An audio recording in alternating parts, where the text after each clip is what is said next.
للصالحات وللمكارم والتقى. هذا كتاب الله أعذب منهل أنعم به. بسم الله الرحمن الرحيم. الحمد لله رب العالمين والصلاة والسلام على سيدنا محمد وعلى آله وصحبه أجمعين. أما بعد.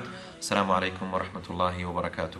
Welcome to the second part of our series, where we will be inshallah covering the explanation of the text of 40 hadith pertaining to the virtues and the rulings of the Quran. In this reminder, inshallah, we'll be looking at the hadith of Aisha radiallahu anha, where she reported that the Prophet sallallahu alayhi wasallam said, مثل الذي يقرأ القرآن وهو حافظ له مع سفرة الكرام البررة. That the example of the one who recites the Quran, and he is someone who has memorized it, then he will be with the righteous noble scribes, i.e. the angels.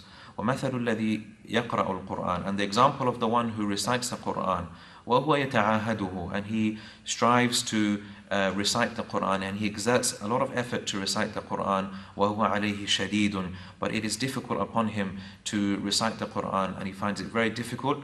فَلَهُ أَجْرًا. Then for him he will have 2 rewards.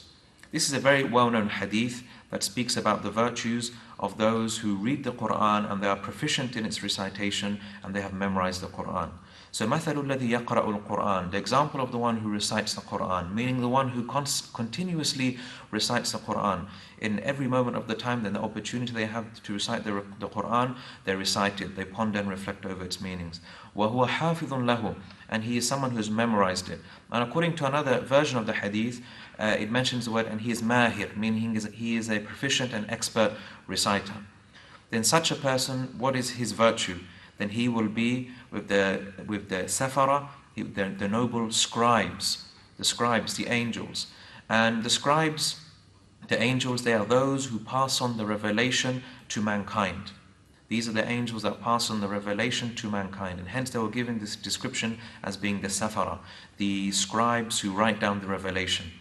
And so the Hafiz of Quran, the one who memorizes the Quran and knows the Quran very well, then he's just like these angels, and hence he's been likened to them. And also they are kiram, they are honorable in the sight of Allah subhanahu wa ta'ala, and they are barara, they are obedient to Allah subhanahu wa ta'ala. But the one who recites the Quran, and he has to exert a lot of effort in it, because he is not a proficient reciter of the Quran, and it is shadid upon him, and it is difficult upon him to recite. Then for him, and another version it says, وَهُوَ عَلَيْهِ شَاقٌ. And it is difficult for him to recite. فَلَهُ أَجْرًا. Then he will have 2 rewards.